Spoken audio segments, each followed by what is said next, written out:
Men who like to keep their morning routines simple will love these multi-for-him gummies, specially formulated with 12 key nutrients designed to support men's daily nutritional needs. Nature-made multi-for-him gummies help support muscle and bone health. It improves your immune health, and it increases your energy metabolism. With the quality you can trust, nature-made multi-for-him gummies have no artificial flavors, no synthetic dyes, no high fructose corn syrup, no artificial sweeteners, and is gluten-free. Pharmacists around the world have recommended Nature Made to be the #1 vitamin and supplement brand. So when you need something that's going to help you get you through the day, when you need something that's going to increase your energy to help you get you through that workout, to make you perform as an elite athlete at the top of your ability, try Nature Made Multi-for-Him gummies, because you don't want to stop. To the 12th round.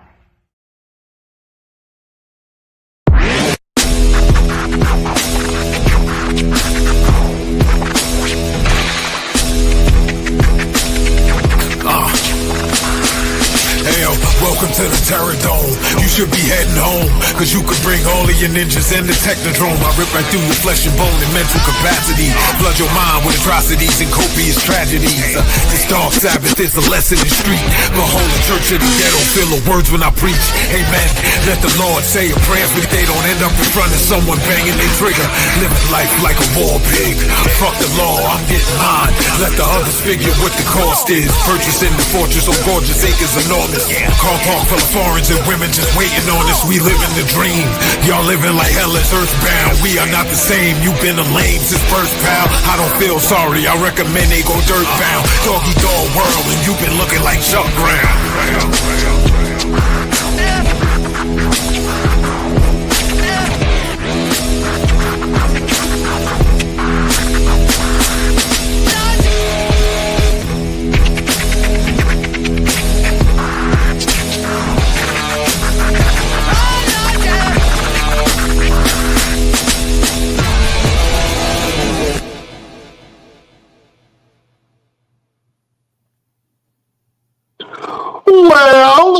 Well, beautiful people, best damn nation. It is Wednesday, and you know what time it is. It is the Best Damn Wrestling Podcast.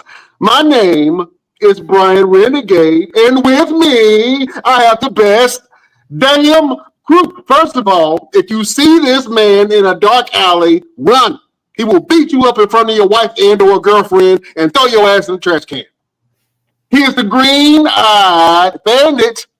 He fights people. Sometimes he bites people. He's your mama's favorite wrestler, and he can whoop your daddy ass, the one and only Roosevelt. What's happening? What's going on, B. Ryan? How you feeling today, brother man? Oh, man, I'm blessed and highly favored. I appreciate you asking me that favor. Listen, we have a special guest in the building. I'm so excited. Roosevelt, could you please do the due diligence and introduce our esteemed guest? Yes. And it is an honor and a pleasure to introduce this man who is a pioneer in the wrestling business. And people may not think so, and I don't care. If they can argue with me all they want, I'll punch them in the mouth. So they don't want to argue with me. They're going to know.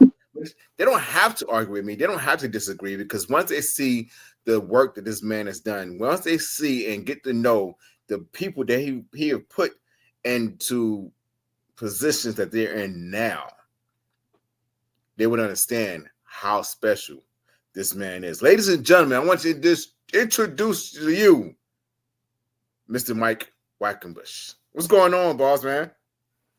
Roosevelt, Brian Renegade, what's good? Oh man, listen, I was telling you offline, man, I wanted your voice. if I can harness your voice in a Thanos ring, that's what I would do, man.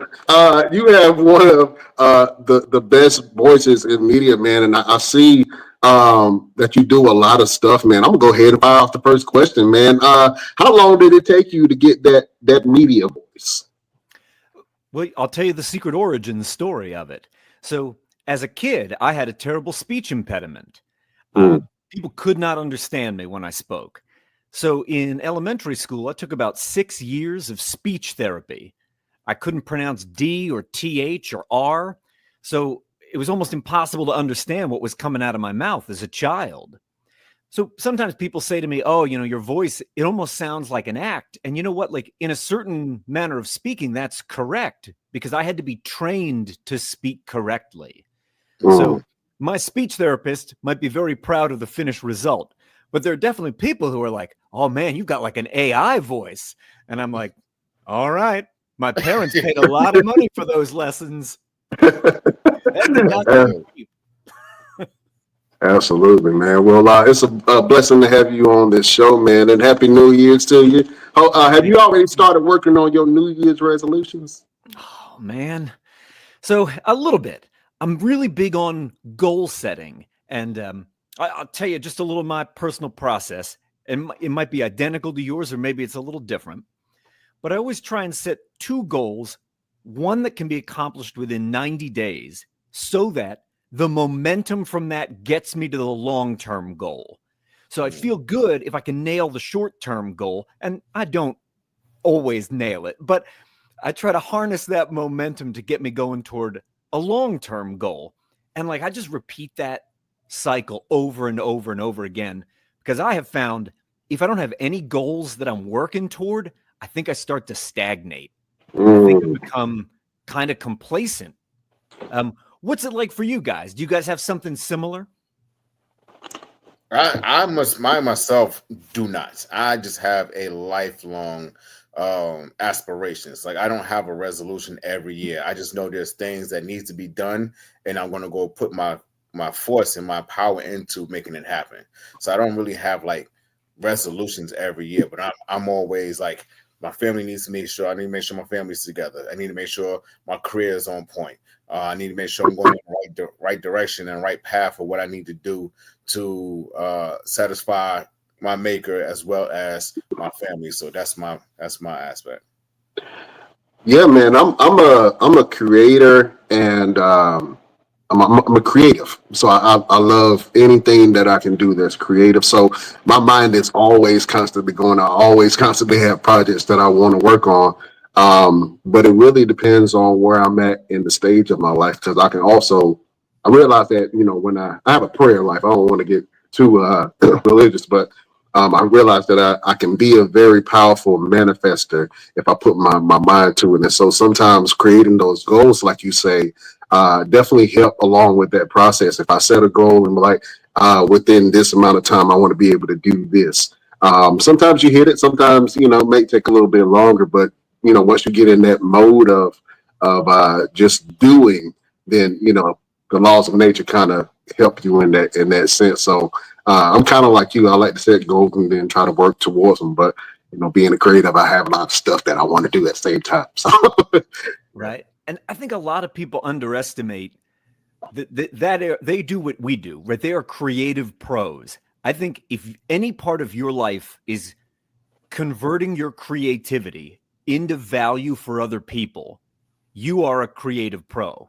And that is a very specific skill set that it can take years, it can take a lifetime to cultivate. It doesn't matter how it is that you deliver that value to people. Your medium could be podcasting, but if it's your creativity that powers that, you are a creator, you're a creative pro. And my YouTube project, Till We Make It, is very much an expression of that, as well as some of my backstory. And I'll recap a little bit of it for you real quick. I broke into pro wrestling back in 1994. So when I first got in, this is 30 years back, I did not have a coach. I didn't have someone mentoring me. Like the most generous way to say it, I suppose, is I snuck in the back door of wrestling when no one was watching. But I didn't have anybody helping me. And those first couple of years of mine, I just floundered. I did not know what I was doing. The truth is, I was a danger to myself and I was a danger to people in the ring. And I had some of my worst injuries in those first 3 years. The worst of which is I fractured my skull in a match that I was having out in the Pittsburgh area, and I had a seizure in the ring and had to be taken out on life support. Wow. So, that's the kind of stuff I was up against, which informs what I do on Till We Make It, because there's an incoming class right now of new wrestlers, and they need information when they need it. They don't need it 3 years too late. That's when I got it. They need it to be available at their fingertips. So it's over 700 tutorial videos I've made now for Till We Make It, all come from that place. When I was starting out, I desperately needed guidance and information, and I had no access to it. So now, on the other end of 30 years of experience, man, I'm converting that hopefully into value that's going to help other people. But no matter what you do, whether you make YouTube videos or you podcast or you reach people in another way, something I've definitely felt these last couple of weeks is that feeling of burnout. And there's a couple ways I think you can deal with it, but I'm curious to hear from you guys. Like, when you go through a cycle of that, whether it's with this project or any other aspect of your life, what do you do in that period of burnout? Do you have something you go back to time and time again that really works for you? Speaking for me, if I'm feeling burnout, luckily I have a partner, so I'm married. So, I usually talk to my wife about it, and she gives me some really great insight because she comes from a completely different world than I do. And so I'll ask her for insight, and then sometimes that's the best thing to do is just ask people who know you, like, how can I get through what I'm feeling? You know what I'm saying? And sometimes it might be a little minuscule or trivial, what you're feeling, but sometimes it's very valid when you want to get to a certain point. You feel like you're stuck and stagnant. And sometimes I feel like the best way to get over that is helping someone else with their issue or problem. And then sometimes that, it'll come to you, oh man, you know what? Maybe I can do it like this. Or, getting a different perspective, like I said, like I asked my wife, or, I might ask some of my buddies that's in, certain industries, how do they deal with certain problems? And sometimes I can get advice from them and then apply it to my own situation or problem. So first is just ask somebody who knows you just for advice. And then secondly, is just, try to get out of that funk, man. That's, it's stinking there. It's not pleasant.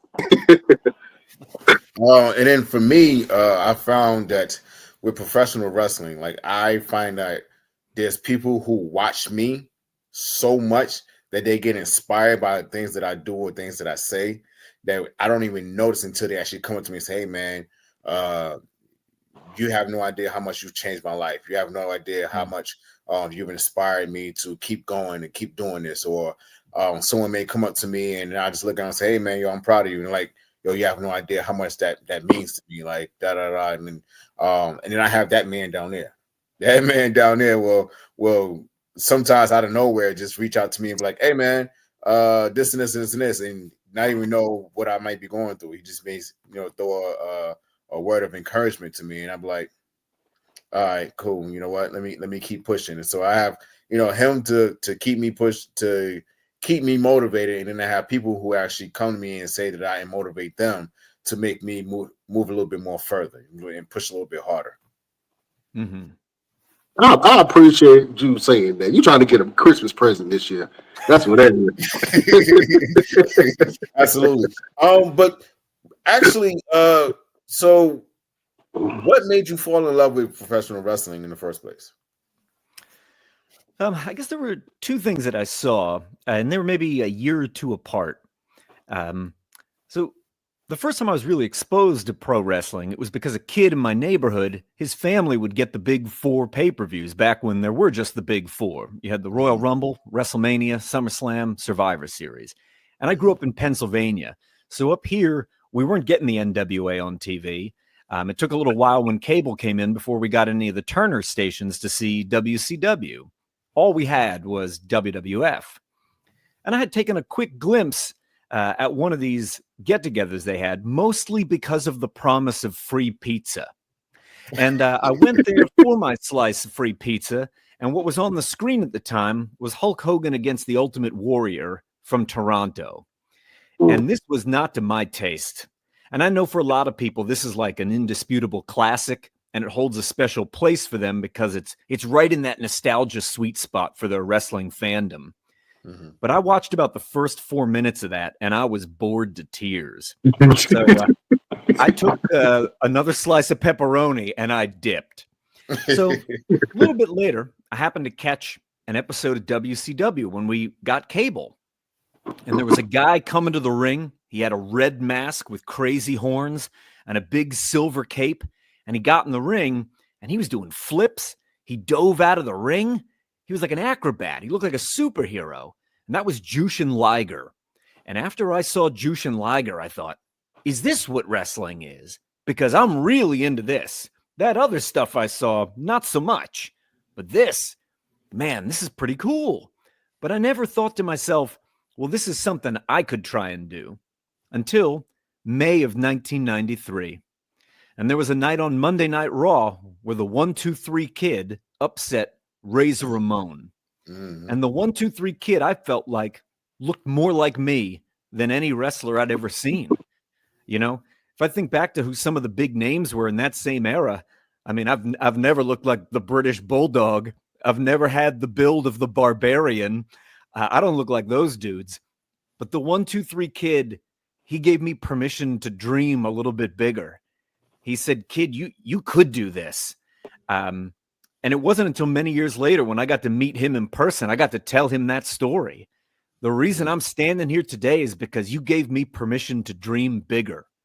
And I'm sure, you know, depending on where you're at, some part of your life was taken over by wrestling. You probably have a moment very much like that. It was a character who spoke to you, or a storyline that really grabbed your imagination, or just something that really touched your heart in an unexpected way and made you fall in love with wrestling.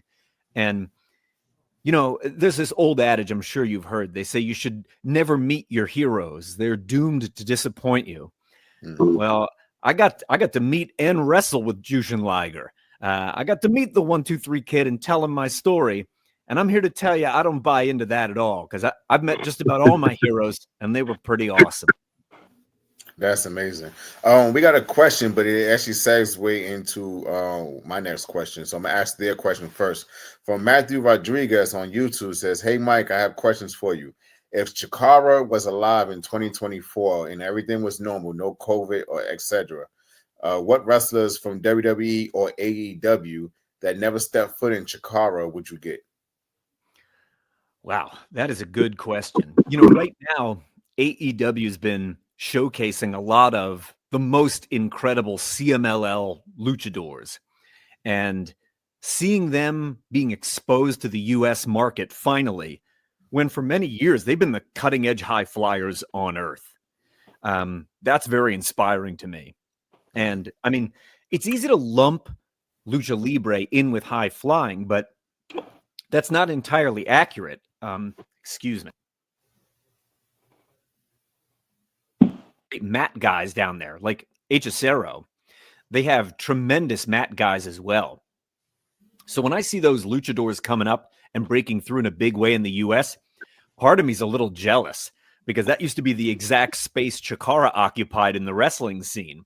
If there was an international talent who was only beginning to bloom, you were likely to see them at Chikara first and foremost.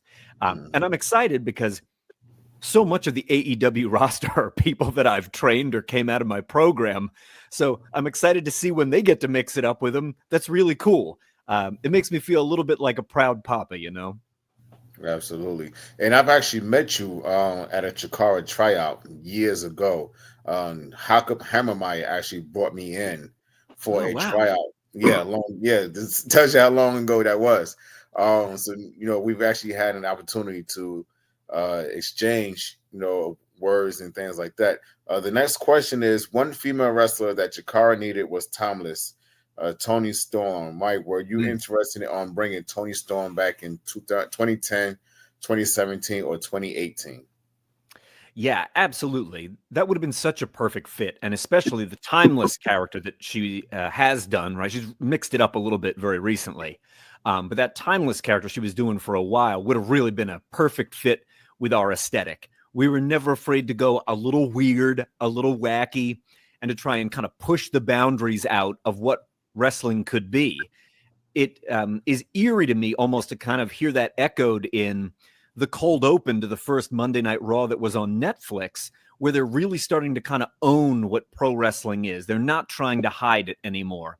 And I think there's a chance here for us to expand in fascinating ways.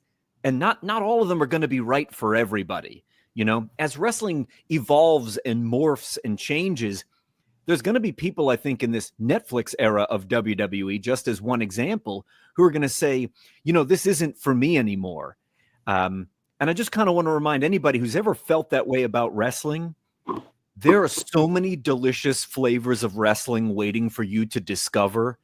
Don't imagine that just because what the industry leader is making, or when any of the corporate level players, WWE, AEW, New Japan, what they are making and their subsidiaries are making, like NXT and ROH, that doesn't mean there isn't wrestling out there for you.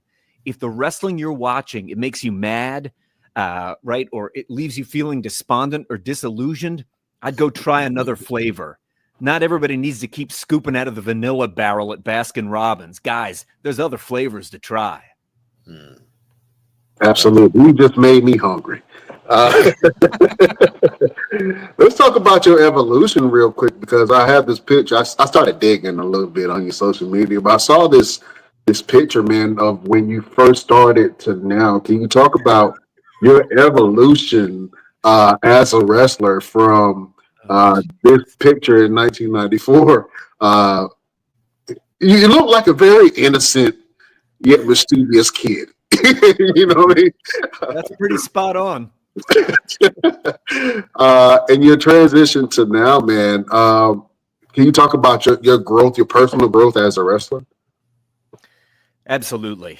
You know, as I mentioned, coming in without a coach or a mentor of any kind started me off on a real rough path. I had to learn everything kind of on the job. And I know there were generations of wrestlers in one of the previous eras, right? We're in the social media era now. But if you came up even before the cable TV era, like the territory era guys, or the guys who came before them in the carnival era, a lot of them learned it all in the ring. It was on the job training. It's not like we have now where you go to a training center and someone teaches you the craft from a curriculum. It was you get in the ring and somebody punches you in the face and you figure it out real fast. But in those early days, and even after those early days, I had to make a lot of the mistakes myself. You know, I had to screw things up a whole lot. I learned the lessons mostly the hard way to get to where I'm at. And coming in with, to be plain about it, no real training whatsoever, gave me a deep appreciation now for how desperately we need good training. Because I think back on all the stuff that I had to swim through back in those days. If I'd only had a trainer, if I'd only had a coach, I probably could have come a lot closer to achieving my ultimate career goal, which was always to be invited to participate in the Super J Cup tournament in Japan. And here I am now, not too long from now, I'm going to turn 49. I've probably missed my window. The reality is I will probably never accomplish my ultimate career goal. And there are days, don't get me wrong, where I feel a sense of melancholy about that and a sense of regret. You know, I wish maybe I had gotten some of the things right instead of getting them wrong.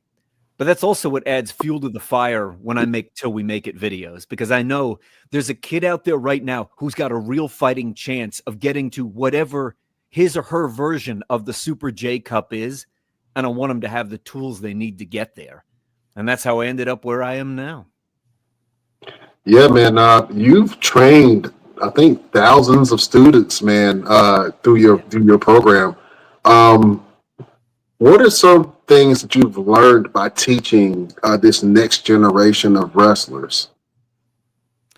You know, it's been a really rewarding process. It's taught me a lot of my own shortcomings as a teacher and as a person, because boy, the incoming generation are not afraid to let you know. They will let you know loud and clear. So along the way, I think it's taught me this. I'll share two things with you, not to say there aren't more. Everybody learns differently. There are people that are good oral learners, right? They need to listen. There are people that are visual learners. They need to see a demonstration. They're also the kind of people they need to read it written down or they can't retain it. And there's every version of this possible. And you probably know this from when you were in school or college or whatever, right? There were certain ways you could learn certain topics, but maybe what worked for you on the math side was not what worked on the creative side of your brain, right? Like two halves of our brain do two different kinds of things. One side of our brain's good at facts and features and computations. And then we have our imaginative, creative, irrational side of our brain filled with feelings and emotions and inspiration. And each of them need to be stimulated in their own way, right? Only when we get that mix right do we really grow as people. So I've had to expand the way that I teach. The way that I learned wrestling, it's not good for all my students, and I got to adapt. And then I've also learned this lesson, which sometimes can be a little hard, but I know it to be true. When I went to college for 2 years, I went to the University of Pittsburgh before, we broke up and decided to see other people, basically. But when I was at the University of Pittsburgh, I learned this. Some teachers really clicked with me, like their style, something about them. We just clicked. But I also had professors, man, I did not get them, and they did not get me. And that doesn't mean that they were a bad teacher. It just meant that we weren't a good fit for each other. And having taught wrestling for the last 22 plus years now, or actually, today is the 23rd anniversary of the Wrestle Factory, my training facility. It's today, January 8th. It's 23 years. As you said, I've trained more than 1,000 wrestlers. I'm not a good fit for everybody. And sometimes you just gotta part ways. It'd be awesome if I was the exact right teacher for everyone who wanted to learn wrestling, but that's not real. That just isn't reality. And you know what? I used to really beat myself up about that. I used to feel like, man, there's something really wrong with me. I'm bad at this. I'm lousy at this. I don't think that's fair. I think the truth is there are teachers out there it could be education, but it could be life, right? It could be in your spirituality. It could be anywhere. Some teachers are a good fit, but not all teachers are a good fit for you. Right. Absolutely. Let's talk about some of the books that you've written. One of them is The 7 Keys to Becoming a Better Performer. And you're working on your 11th book right now. Let's look at some of these books that you have out there that's helping the younger generation to find their better fit as from a teacher standpoint. Yeah, my approach to wrestling is always that it is an art form first and a business second. So up front, I appreciate that's going to rub some people the wrong way. And if you're hearing that and you're disgusted already, like these books are not for you. Like, I don't want to fool you. Don't get me wrong. I could use your dollars, but these books aren't for you. They're not. But I think as wrestling has evolved as a style of performing art here, not just in the US, but around the world. I mean, there's wrestling on every continent except Antarctica. It's everywhere. It's in all kinds of places you would never predict, right? I think soft ground wrestling in Uganda really opened people's minds up to that when they blew up a year or so back, They were wrestling on Mount Everest in Nepal last year. There's wrestling everywhere.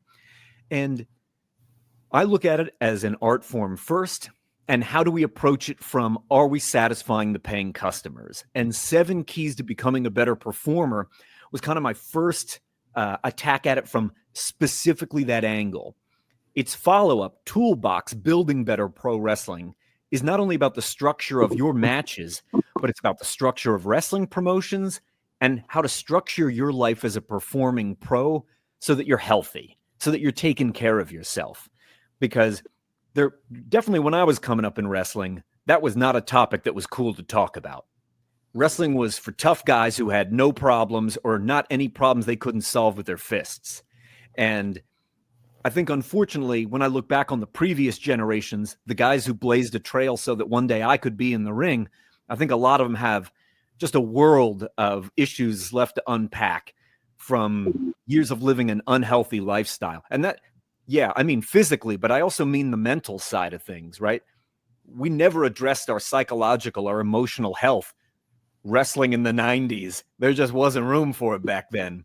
So I'm glad that we've kind of evolved.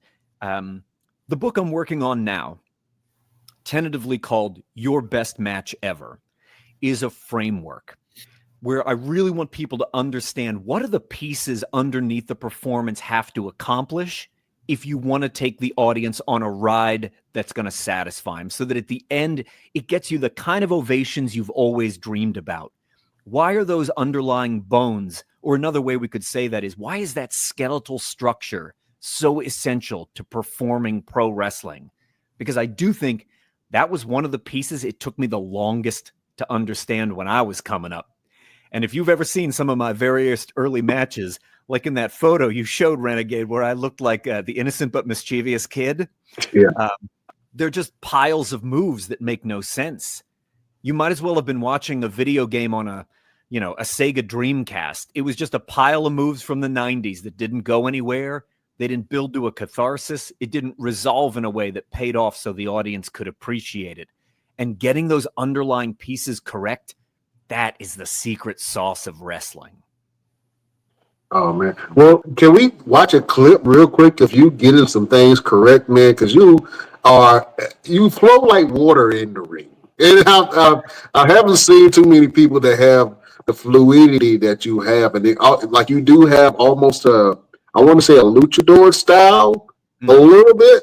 But it has so much personality and flair, man. So I just want to show this clip, one of these clips real quick of you getting busy.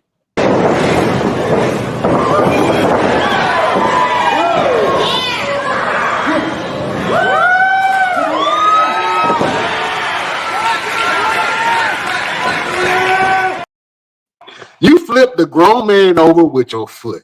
How do you even think about doing something like that? That is absolutely great, man. One more before I get your comment, because you're known as the master of 1,000 holds, man, and I absolutely love your transitions into some of your submission holds.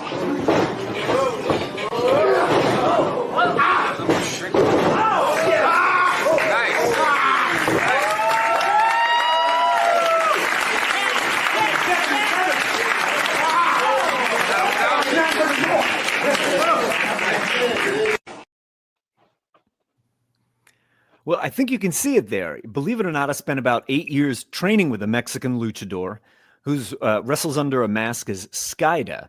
And I think in the ring, he is probably the most accomplished, just in terms of like number of holds, transitions, throws, takedowns, the most accomplished wrestler I've ever come across. But I love the fusion of styles. I love to steal something that's Japanese and marry it to something that was popular in the UK back in the 70s. And there's something beautiful from American wrestling that connects to this piece of Mexican lucha libre, and we make something new. And, the US is the perfect melting pot for these places. Culturally, we're a melting pot of people. And I think there's so many, we talked about flavors a couple minutes back. There's so many exotic flavors of wrestling when you start combining those elements and fusing them together, or finding the points of commonality and seeing how you can explore those to make wrestling that feels very different. To me, could you make wrestling that looks like the last Roman Reigns match, maybe? Well, yes, you probably could. But who's really good at that? Roman Reigns. And he's making that on the most beautifully produced high-budget wrestling TV show there is. So maybe I got to bring something a little bit different to the equation to show people a different flavor. I have a quick little clip also. Let me see if I can get this to play correctly for you really quick to show the world how busy you could really get. Give me 1 second. And the clip, and this one has circulated so much, and it's going to be this one right here.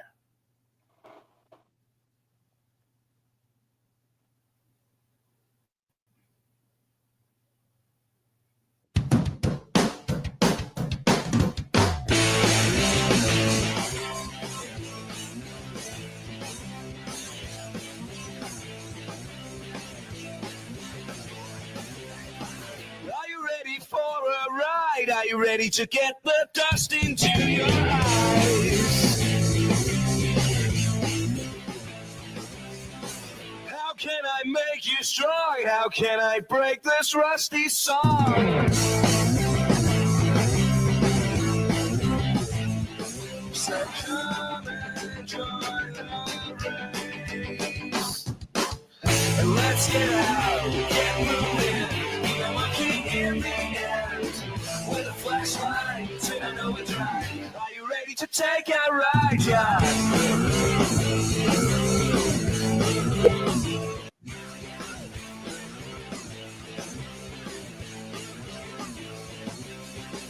Rocking down a dead-end street, I'm gonna shake the rocks all the way up with the beat.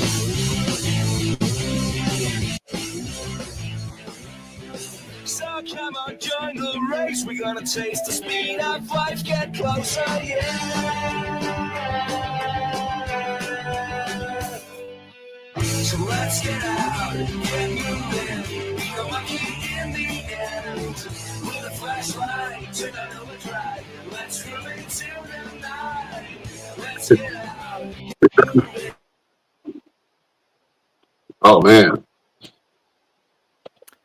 Right, that match does come back around. Tough to believe that one's 19 years old right now.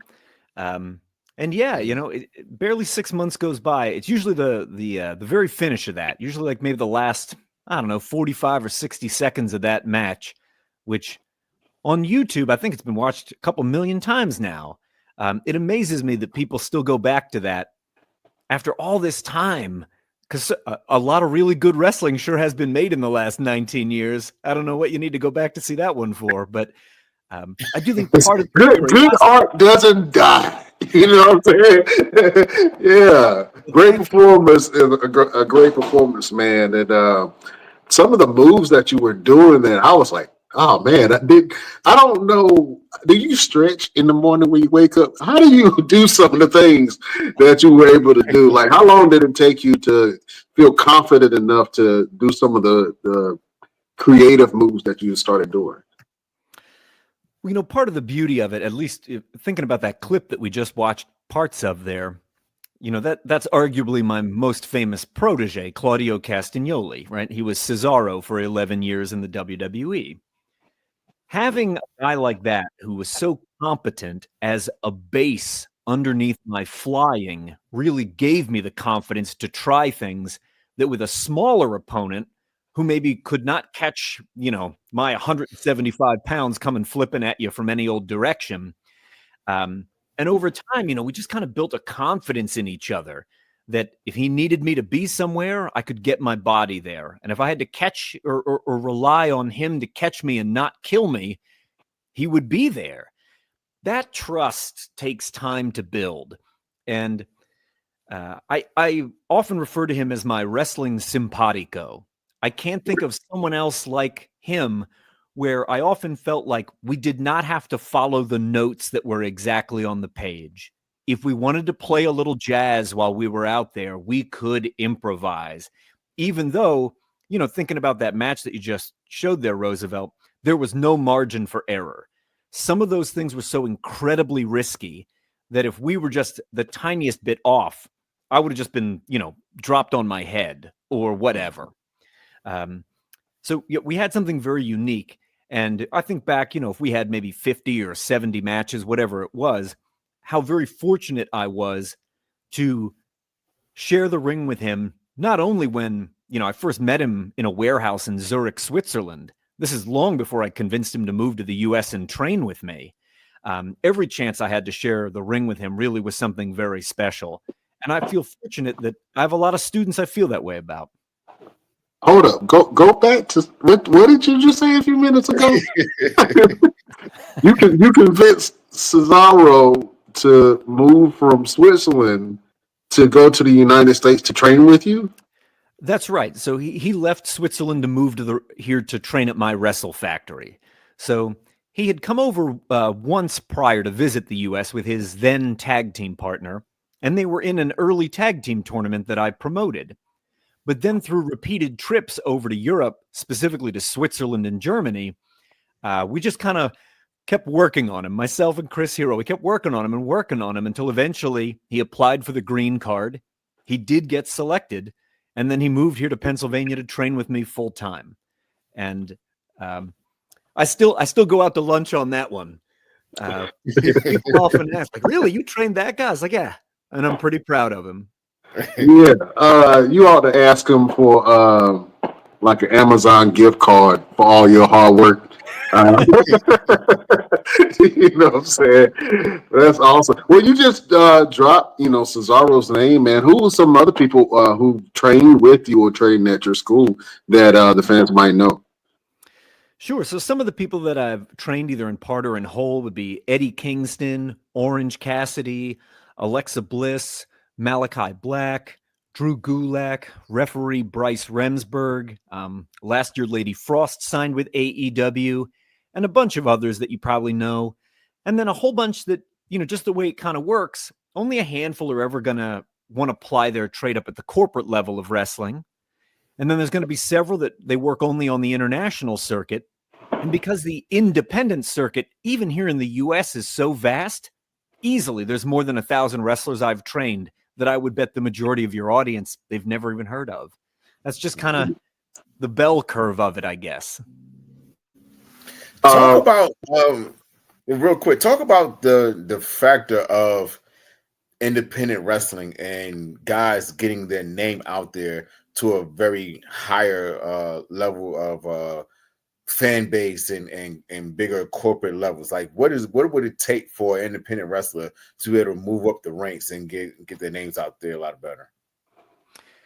I get asked that a lot, and I think the youngest generation of incoming wrestlers often imagine that they're like one viral clip away from getting the attention of the WWE or New Japan or AEW.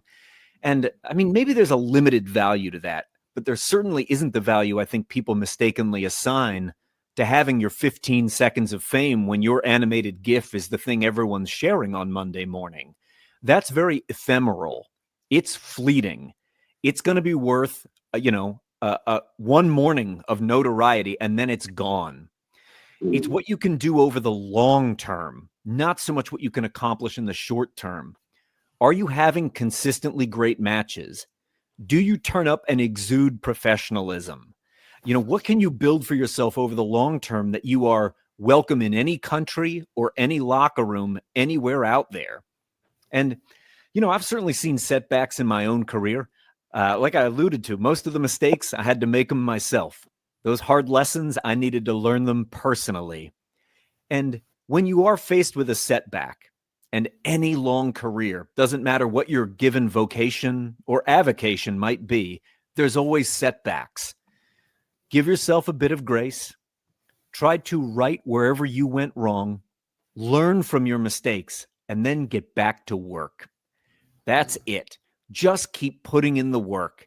I know it's a cliche to say just keep showing up, but the moment you stop, or the moment you go and bury your head in the sand because you're embarrassed, because you screwed up, you made a mistake, you made a mess, believe me, I feel you. That's when you've really disappeared out of the conversation. So dust yourself off, get out there, and keep reminding people who you really are. No matter what that setback is, you are never your worst day. You are never your worst moment. You are so much more than that. Absolutely, man. Got some comments, man. If you're lucky enough to be able to learn from Mike Quackenbush, take the chance. He is a genius. Oh man! Thank you. I'm very flattered by that. Thank you.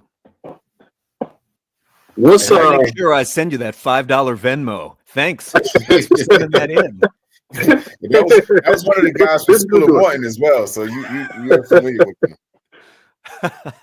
Absolutely. What are some of your goals for this year, man? What are some things that you would like to accomplish coming into this new year?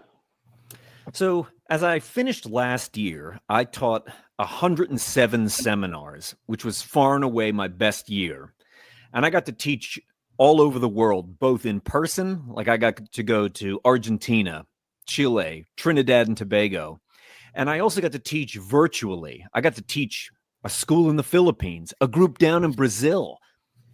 I want to try and top it.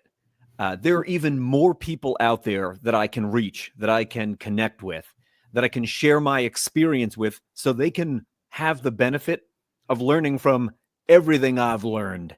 I'd rather you learn from my mistakes than you have to go and make them yourself. So I want to get out there in a bigger way.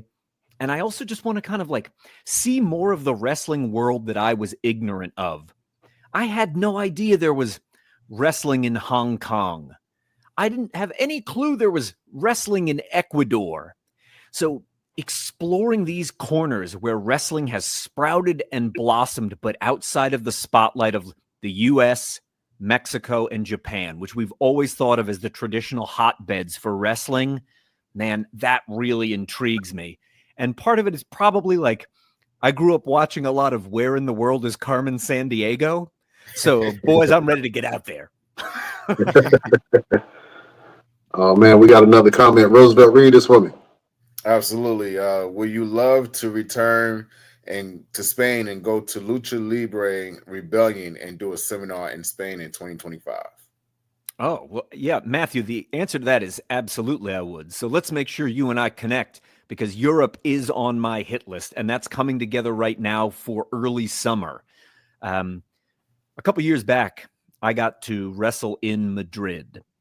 And I don't know if this was something your schools did, guys. When I was still in high school, if you took a foreign language course for 5 years, so if you got to the 5th year of Spanish or the 5th year of French, you got to go on a field trip your senior year to that country. Did your schools have anything like that? No, my school, I'm from the country, man. My school ain't have enough money to go up the street. So that did not happen. But I live vicariously through you. So tell us about this amazing senior trip that you took. So I got to go to Spain as an ignorant 18-year-old American. And all I knew was the U.S. So anything that wasn't the U.S., I was just weird and wrong to me. And I really hated it. And when I finally got out through wrestling and got to start seeing the world in 2003, and I got to, right now I've wrestled in 17 different countries. After I got to see more of the world, it made me realize I missed a great opportunity when I was younger. I really kind of rejected feeling the Spanish culture. And then I had an opportunity to go back as a wrestler and see Madrid, the same city where we had gone on that field trip when I was just 18 years old, and see it through very different eyes. I had grown a whole lot since then, seen a whole lot of the world, and going back, it could not have been a more oppositional experience. I just fell in love with the country of Spain going back there. So if the opportunity arises to visit once again, that's something I would really look forward to. Because that's not to say that I don't take something special away. Every time I get to see a new country or go somewhere new, experience a new culture, some part of it charms me. Even if it's a place I think I wouldn't spend my money to go back again necessarily, I take a little piece of it with me. But I feel like my love affair with Spain has only just begun. Absolutely. When you go to Spain, man, just, I don't know if they do drink margaritas in Spain, but have one on me. You know what I'm saying? That's probably one of my places that I would love to visit, man, is go to Spain. But I love how you talk about wrestling in different countries and the different flavors as you use of wrestling, man. Have you ever done anything hardcore? Like, have you ever done any hardcore wrestling? I've never been in like a death match, so to speak. Have I been through a table once or twice? Definitely. Been whacked with a couple chairs here and there. There was one time I was in a match down in Texas. Someone hit me with a lawnmower. The lawnmower wasn't operational at that moment, but it was Spike Dudley, actually. Spike Dudley hit me with a lawnmower in Nowheresville, Texas, in front of about 50 fans who did not care. But no, I've never been in a death match, or, you know, if you see that kind of taken to its extreme, like what FMW is doing back in the 90s with those exploding barbed wire spider net double hell death matches, where at the end the whole thing would go off like a bomb. I've never been in one of those, and I must admit I have a very limited curiosity for that. But I suppose the short answer to that is no, not exactly. Oh man, and I think the one of the questions that I wanted to ask, man, if you could get into the ring with anyone right now on any product, who are some of the names that you would like to wrestle? It has been a long aspiration of mine to have a singles match with Christopher Daniels. Ooh. Christopher Daniels was coming up on the West Coast scene at the same time I was coming up on the East Coast. And there were a handful of times where a promoter had teased the idea that we would do a singles match, a sort of West Coast versus East Coast kind of thing. And every time this would come around, every time some wrestling company flirted with this idea, I would study up on all my Christopher Daniels. And I am a devout admirer of his work. I think he's an exceptionally smooth performer. And because so many times I thought that was going to be my wrestling Christmas present, but then that's never what I unwrapped on Wrestling Christmas Day, I really grew to yearn for that match. I know Chris doesn't do many matches anymore, and for that matter, neither do I. I think I wrestled 8 times last year. That might have been it. But if that opportunity were there, well, I'd do an extra set of stretching in the morning, and I'd make sure to pack my sparkly jammies, and I'd be right off to the arena to wrestle me some Christopher Daniels if I had the chance. Absolutely, man. Well, you know, I do have someone. He's not quite Christopher Daniels, but before you came on this podcast, he said some disparaging things about you. I don't know. He just has this beef with wrestlers that come on this show for some reason. I don't know. We have this segment, and I hate to put you on the spot, but we have this segment that allows you to do some verbal battling of sorts. We call this Battle of the Promos. And I want you to cut a scathing promo against Roosevelt. He said something about your great auntie that I don't think you would like.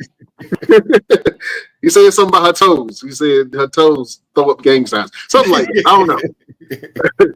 But I want you to cut a scathing promo against Roosevelt in our segment, Best Damn Promos. Are you down for this, sir? I'm ready. All right. Roosevelt, who got first? You want first, Roosevelt, so you can set the tone? Let's let the guests have first. All right, let's let the guests have first. I want you to tear him a new one. You know what I'm saying? All right. Good. Beautiful people, prepare yourself. We are going to war.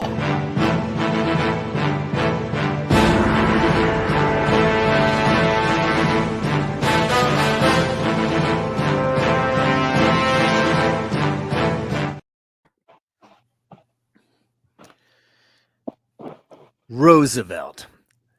Run your mouth about my great auntie? That takes some nerve. What a big man you are to run your mouth like that. And there'll be plenty of time for flapping your lips before the bell rings. But here's the thing. Once that bell sounds, it's just you and the master of 1,000 holds, Mike Quackenbush, the most technically proficient wrestler walking the earth today. And you're big, brother. You are big. You are strong. You're a little bit intimidating. But there's a golden rule about grappling I'm sure you've heard at least once before. Down on the mat, we are all the same size. And when I tie you up in one of those 1,000 knots, when you find yourself twisted into a pretzel that hurts so bad, the only words that can escape your lips are, "I quit." That is the appropriate response. So you can swallow those words about my great auntie. When the bell rings, all will be settled. And when the final bell sounds, it will be the master of 1,000 holds standing tall over you, Roosevelt. Oh, snap. Those are fighting words. Oh, man. Great promo from the one and only Mike Quackenbush. Oh, he ain't got nothing for you, Mike. You can sit back and relax. You know what I'm saying? Roosevelt, what you got to say? My name is Roosevelt. And I like to fight. And not only that, I like the fact that my opponent is a man of 1,000 holds. But what good is a hold if you've already been punched in the mouth, Mike? You step on this show and you want to tell the world that you have the ability to put me on the mat and make us the same size and put me in a hold that I could never get out of, which is one thing that you're not aware of, Mike. It's not only that I like to fight, that I like to study as well. You know 1,000 holds. I know 1,001. You can do 1,000,000 moves. I can counter 1,000,001. So no matter how many holds you have, Mike, when I hit you with this PYT,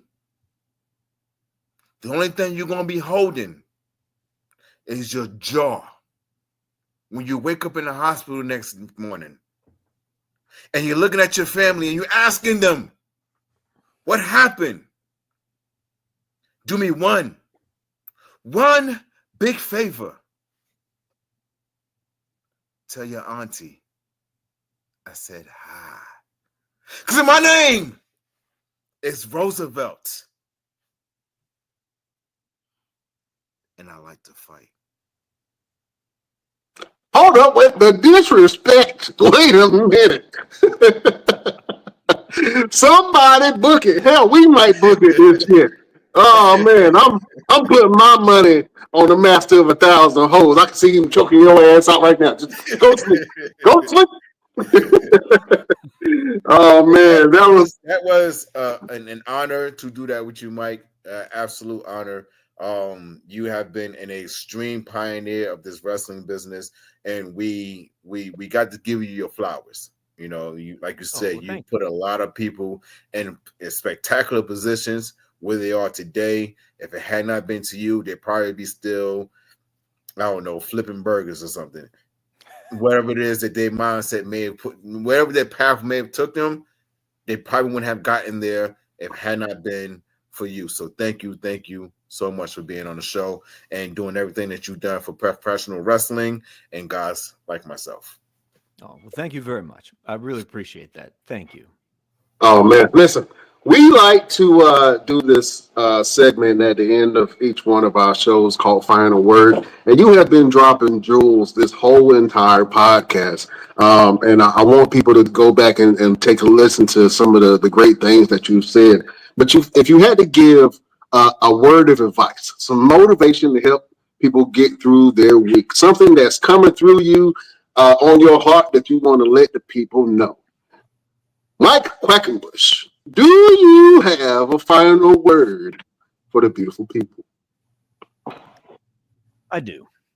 This has been top of mind for me the last couple of days. It's the first week of the new year. It's a great time to assess what you've done in the past and ask yourself what's been working for me and what's not. What do I need to do more of, and what do I need to do less of in the new year? That's certainly been where I'm at. A lot of personal assessment this last week. And it made me remember this tenet that I want to share with you now. Having been in wrestling for 30 years, I feel like on some days, maybe I don't have anything left to contribute at this point. I gave my body to this for a really long time. I've given as much of my creativity and my passion and my imagination to it as much as I possibly could. And there are days where I feel like, man, I'm tired, I'm burnt out. Maybe I don't have anything left to contribute. Maybe I'm washed up, or I never was in the first place to get washed up later. Here's the thing, though.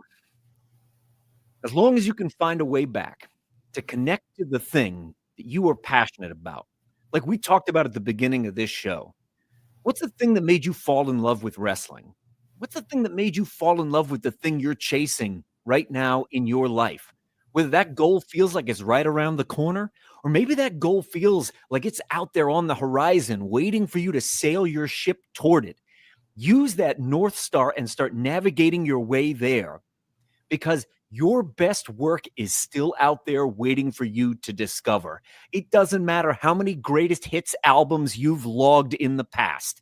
Your best work is still waiting out there for you as you continue to get better, you get smarter, you get more reps in, you become better rehearsed, you become more mature, and you become more reflective on the things that have worked and on the things that have not. It's going to make you into a better version of yourself year after year. Your best work is still waiting for you to discover it out there. Don't imagine that your best days are behind you, because that's not true. Your very best work is waiting out there for you to go and find it. Amazing final word. Brian, you're on mute. And you Oh. can't hear nothing you say. Absolutely. That was a great word. Shit, put that on the fortune cookie. You know what I'm saying? Put that in the back of the Bible. Mike, thank you for that final word, my friend. Thank you, guys. I appreciate you giving me the platform to speak to all of your fans. It's been a real pleasure. Oh, man. Roosevelt, do you have a final word for your beautiful subjects? Absolutely. And I'm going to steal this final word from the movie Sister Act. If you want to be somebody, you want to go somewhere, you better wake up and pay attention. It's okay to make the mistakes. Mistakes is what make you. It's what brings out the character. It brings out the fire within inside of you. So make the mistake, learn from them, and improve. If you want to be somebody, you want to go somewhere, just wake up and pay attention. That's my final word for the Best Damn Wrestling Podcast. About to have me say, if you want to be somebody, if you want to go somewhere. I got to go back and watch Sister Act. That was one of my favorite movies. Oh, man. Well, listen, Mike, man, let the beautiful people know what you got going on and where can they find you. Sure. You can find me at my apartment. And if you want to stop by, in afternoon hours are best for me. It doesn't startle me in the morning. Thank you for that. Please bring coffee if you're coming. You can also find me on YouTube. My channel's called Till We Make It. So by all means, if you Google up Till We Make It, it's probably the very first thing that you're going to find. And it's the hub for everything that I make these days. Everything goes there first. So if you can find me there, you can find me just about anywhere. And in 2025, hopefully, coming to a wrestling training center near you. My plan is only to get out there more and more. I realize I do have a finite amount of time before my body may not be able to do this anymore, and I want to make the most of the years I got left. Absolutely. Oh, man, I think you have found the fountain of youth, and you're not letting anybody know. You're talking like you're 49 years old, but you look like you're 25. Damn it. It's all the moisturizer, guys. It's all moisturizer. Yeah, coconut oil. Yeah.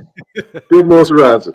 All right. Listen, I want you to help us in the show. All right. So I'm going to say we will see you next week on the next best. I'm going to point to you, and I want you to say the word damn. But I want you to pull that damn from the pits of your soul. You know what I'm saying? The old Quackenbush. You got to bring the old Quackenbush all the way to the new Quackenbush and make them merge and give me this powerful damn. Are you ready? I'm ready.